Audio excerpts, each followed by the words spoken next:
All right, guys, welcome back to the Man Talk Show. I am Connor Beaton. Today, we're going to be talking about a man's guide, your guide to mental health. And I'm going to be sharing not just how do you get from a bad place to a decent place to a mediocre place, which is what most social media content is talking about. It's like, how do you stop feeling sort of anxious? How do you stop feeling depressed and get back to a baseline of just like neutral?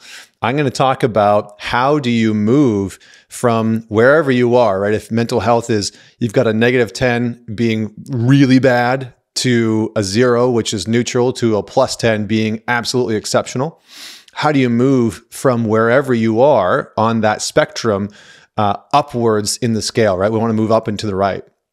And what I want to say is this is an amalgamation of everything that I've learned in the past decade, everything that I've implemented in my own life, and what I try and implement with clients.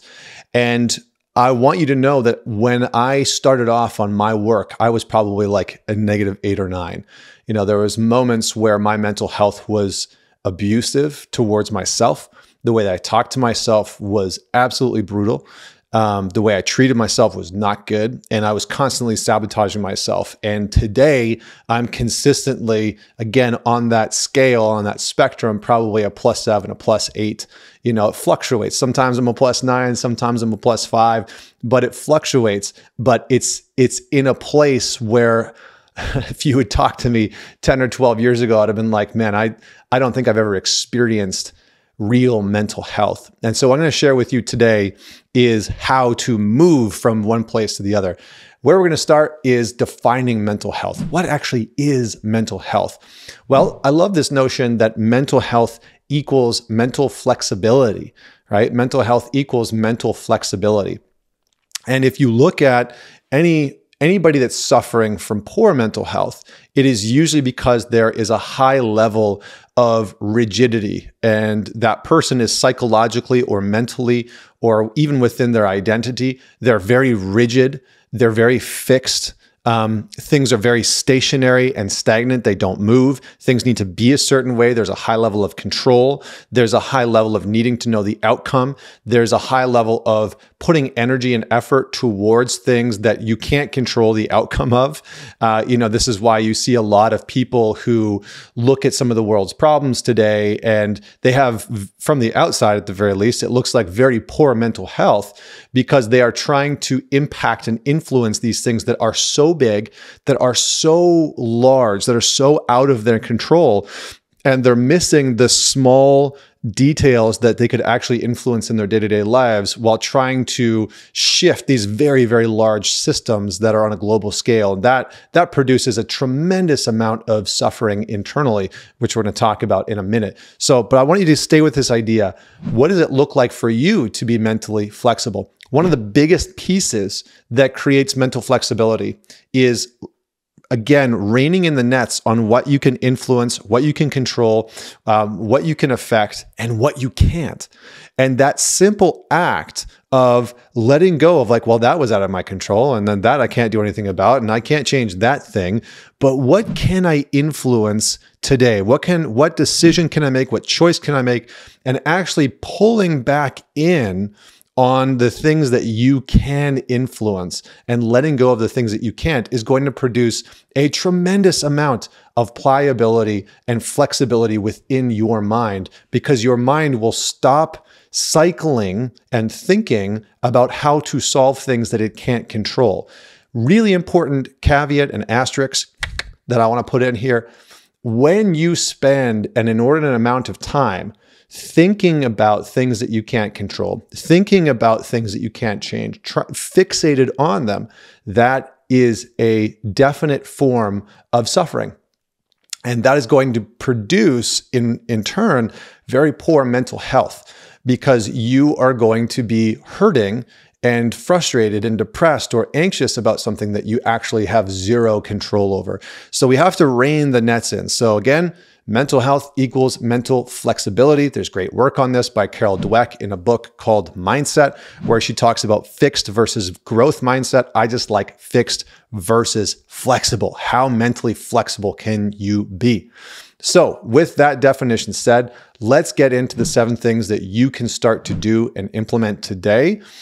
Some of them are frameworks, some of them are tactical, but all of them are incredibly, incredibly helpful. So number one, I want to set the tone now that we have mental health equals mental flexibility. I want to set the tone for what produces suffering, because this framework is something that I've created and I find it to be incredibly helpful for understanding how to work with ourselves, but also how to support other people in our life. So the framework is as follows. For me, when I look at every form of psychological, emotional, mental suffering, any type of suffering. If you scroll through the DSM-5, which is a diagnostic tool, whether it's bipolar disorder or multiple personality or narcissistic traits or psychopathy or anxiety disorder or depression disorder, all of those are some form of fracturing. All of those are some form of fracturing. So suffering happens when we have fractured off from something that is true, something that we need, something that we haven't developed, or something that we innately are. So those core pieces, and I'll give you some examples, right? If you grew up in a household where your dad's anger was super loud and volatile, you may have responded from that environment by fracturing off from your own anger and actually saying, I'm going to separate from my anger. I'm going to disconnect from it.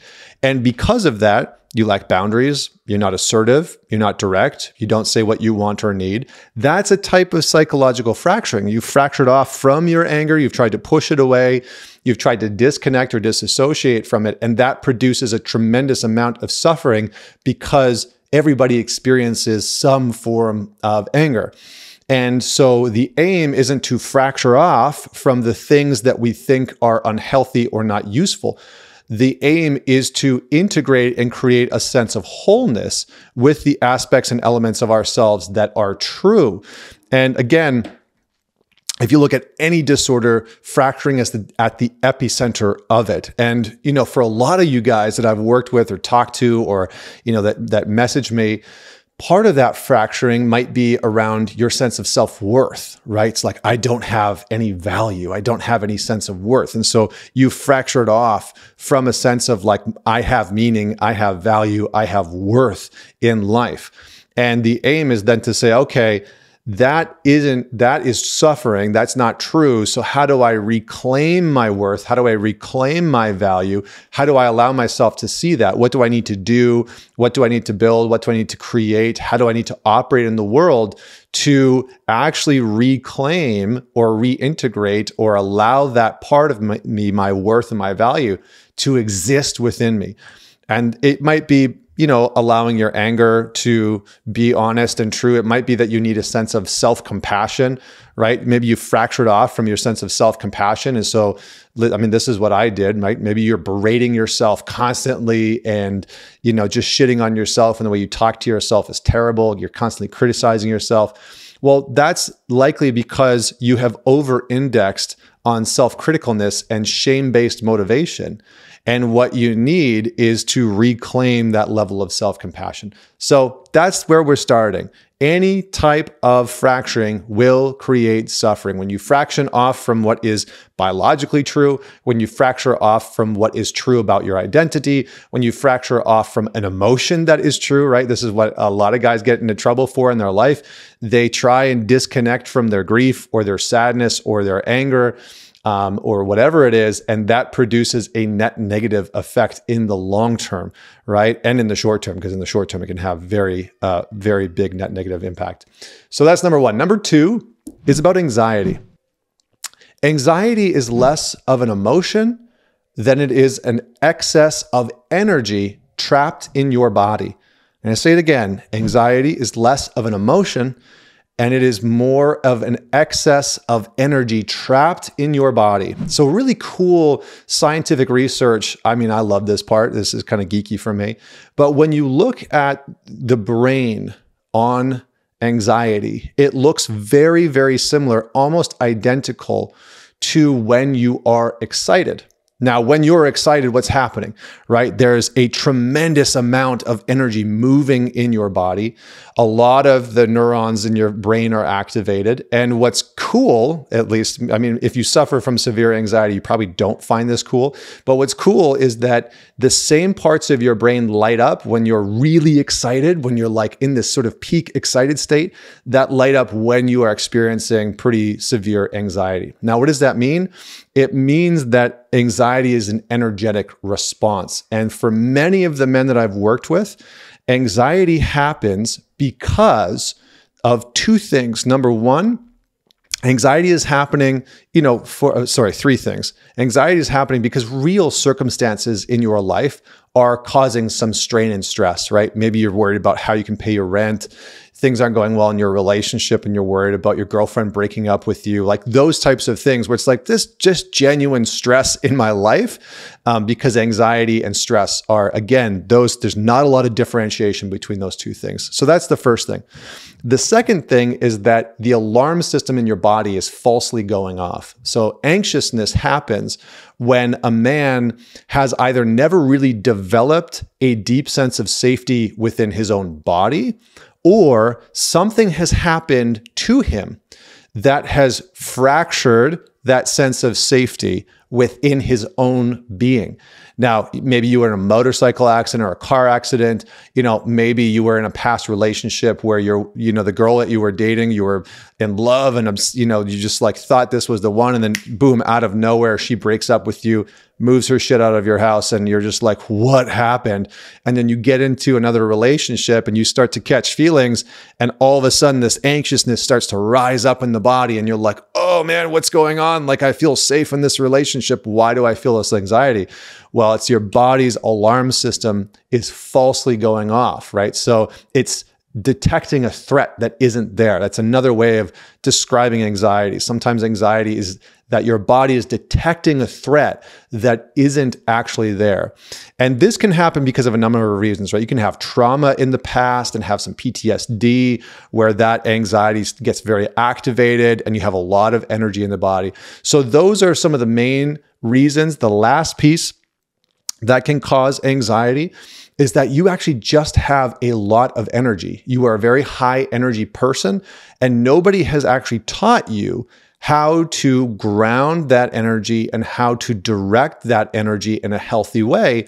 And so a lot of that energy just gets pent up and pent up and pent up in your body with no real outlet, with no real direction, with no tools to ground it down. And it starts to spin out of control until eventually you either reach for an external object or substance, right? Weed, booze, porn, etc., to try and offset that, tremendous amount of energy in the body, or you learn how to ground it. So anxiety is less of an emotion than it is an excess of energy in the body. And one of the things that can be very helpful for you is to determine which one of those categories do you fall into, right? Is your body just setting off an alarm because of a past trauma or a past betrayal? Is it setting off a false alarm because you have a tremendous amount of emotion coming up in your body? Right? This is another common one. Men that I've worked with that have a deep amount of grief that they haven't let out will sometimes have a big anxious response. And that anxious response is happening because there's some other emotion underneath: helplessness, powerlessness, sadness, deep grief, sorrow, that's trying to come out, but he's not allowing himself to do that. So, oftentimes guys that have gone through a tough divorce, lost their kids, but they haven't let themselves properly grieve, they'll start to have the manifestation of big anxiety. And again, it's just an excess of emotion or energy in the body that's saying, hey, I actually need out. So that's number two. Number three, working out and meditation are two key tools you absolutely need to prioritize and use above everything else, okay? Meditation and working out, studies have shown time and time again that meditation and working out is specifically good for reducing anxiety and depression, to the point where it's actually been proven in multiple studies that working out can be better than a lot of the SSRIs and a lot of the medications and the drugs that are out there for depression. And something like meditation, depending on what you're dealing with, again, still with depression, can be incredibly helpful for offsetting what you are experiencing. Now, you have to find a decent teacher, you have to have a routine, but these two tools, right, have been proven over and over again to be two of the most effective tools in our arsenal in terms of dealing with mental health issues. And to the point where in the UK, doctors are actually allowed to prescribe meditation for people that are dealing with anxiety and depression. Sometimes if you're dealing with like existential anxiety, which is where you're like, is the world going to end because of, whatever impending disaster is in the news or on the social media that I've been watching, or, some existential anxiety about your own life, that might be a little bit different. You might actually want to work with somebody to move through that existential anxiety. But for the most part, working out and meditation need to be a foundation that you build everything else on.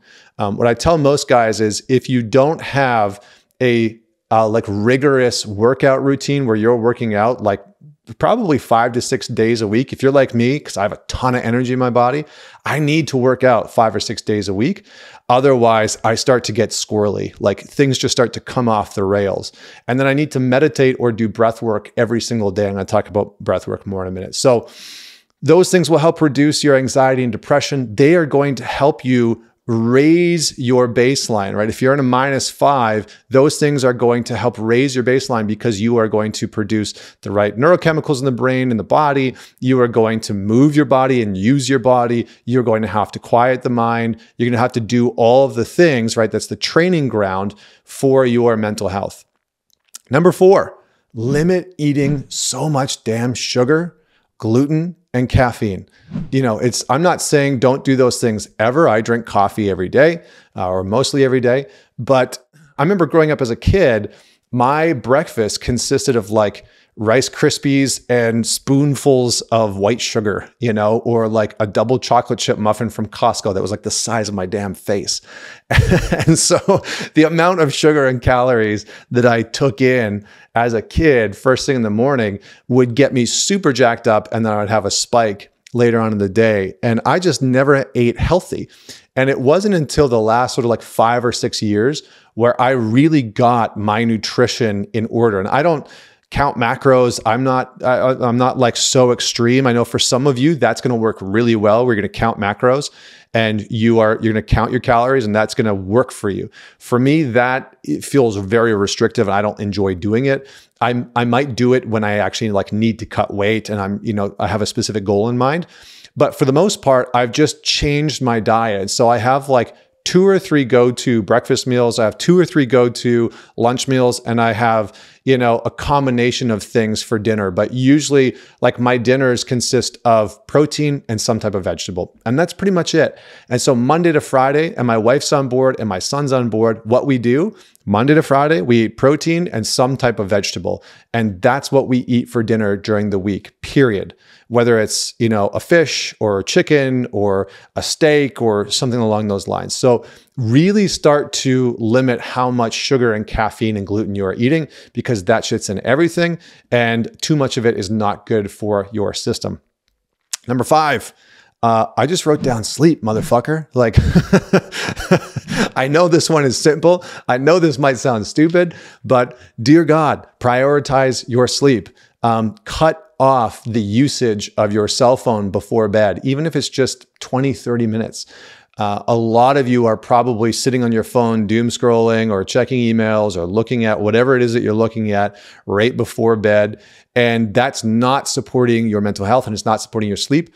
One of the best things that I can recommend to you is do something that lowers your heart rate before bed. Now, what I do personally is I just call it legs up the wall. I'll lay down on the floor, back on the floor, with my butt right against the wall and then my legs straight up the wall so that my feet are facing the ceiling. The soles of my feet are facing the ceiling. What this does is it draws the blood, gravity, draws your blood down through your legs and into your torso, into your core, and it forces circulation, which actually forces your heart rate to slow down. So if you are somebody that struggles to go to sleep, spend the last 5 minutes of every single day, just get into the habit. You know, sometimes my wife will come into the bathroom and I'm like laying on the floor with my legs up the wall. And she's like, "What are you doing?" I'm like, "I'm prepping for bed." And she knows the routine now, right? Like she knows the routine. So practice this or find your own method of slowing down your heart rate. It can be a breathwork practice. It can be a yoga pose.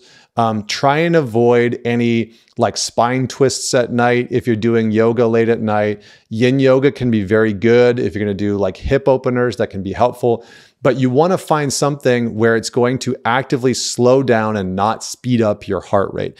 Where a lot of guys go awry is that they're watching some intense TV show before bed. They're playing some intense video game before bed. They're watching, porn or scrolling through some social media channel, and it's spiking their heart rate, right? Their breath rate is shallow. So when your breath rate is shallow and you're not getting nice deep breaths in, that's going to push your heart rate up. And in order to go to sleep, your heart rate actually needs to come down as much as possible. So you could do box breathing, 4 minutes of box breathing before bed. That's inhaling for 4, pause for 4, exhale for 4, pause for 4. There's lots of resources of that on YouTube that you can check out.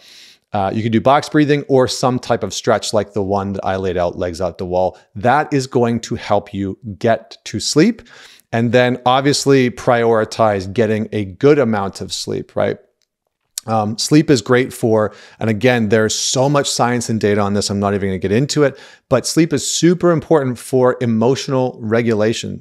Sleep actually helps your brain to process emotional info. So less sleep equals less ability to process emotional info, which over time leads to a higher risk of depression, anxiety, and all of these things that we've been talking about in terms of not having very good mental health. Now, you don't need to get 8 to 9 to 10 hours of sleep every single night. I don't personally. I get like 7 to 7.5 on really good nights. Otherwise, it's like 6.5. And that feels pretty damn good for me. I try and get 8 whenever I can, but realistically, I've got a 3-year-old. I got another kid on the way. I have a business. My downtime is basically from 8 until 10:30 at night.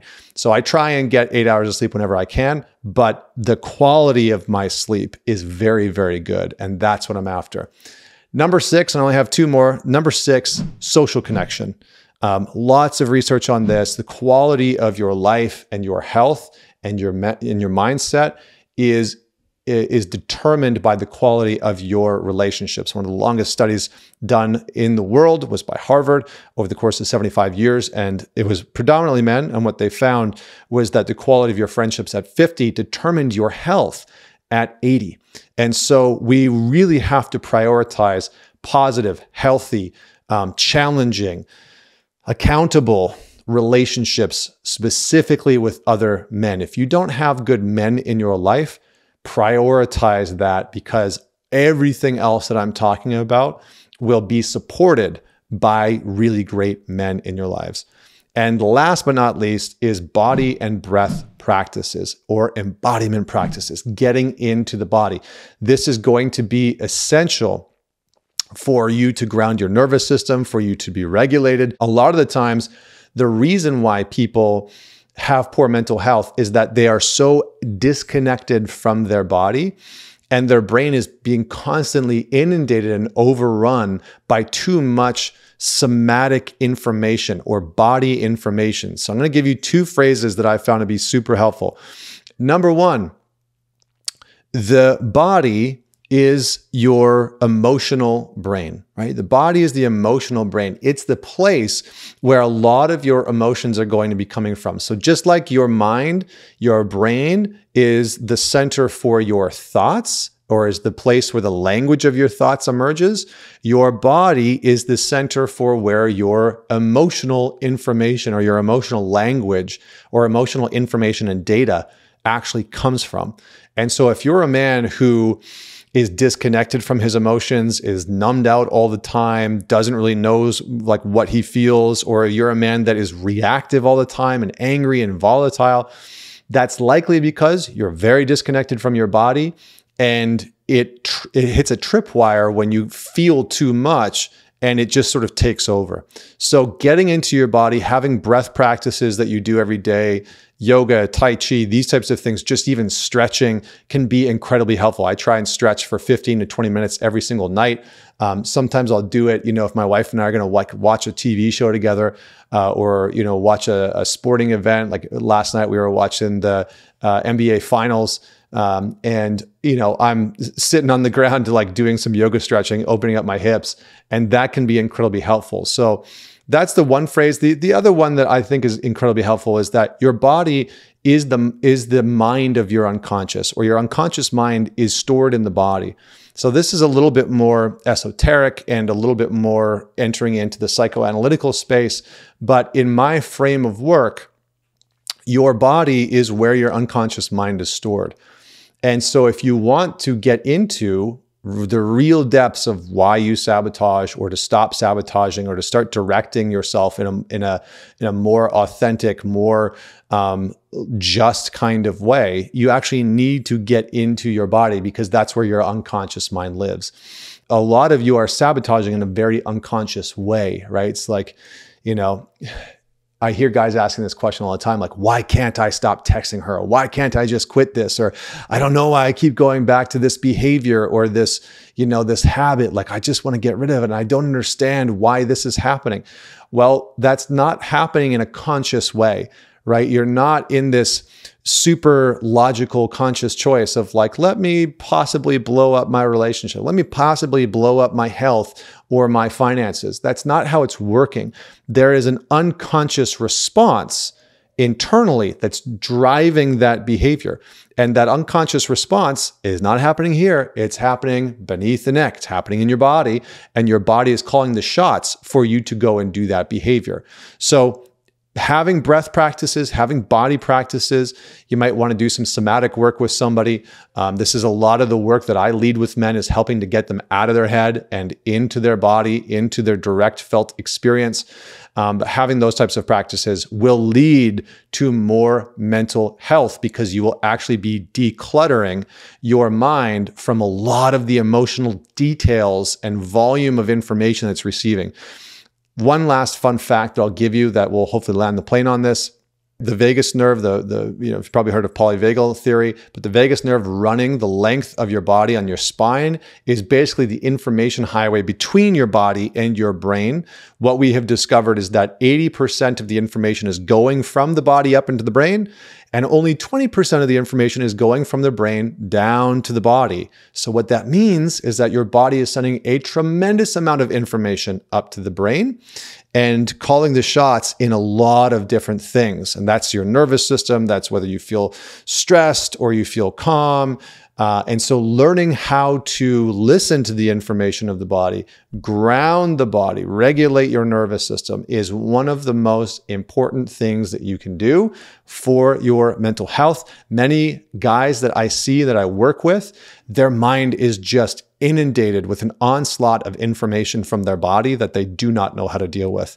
And it causes all types of issues. So let me know what you thought about this video today in terms of a guide to your mental health. What did you learn? What are you taking away? What are you implementing? Drop it in the comments below if you're on YouTube, or DM me if you are listening to this on Spotify. Don't forget to subscribe. Don't forget to give me the thumbs up on the video, and hit the bell notification so that you'll be notified when new episodes drop. Till next week, Connor Beaton signing off.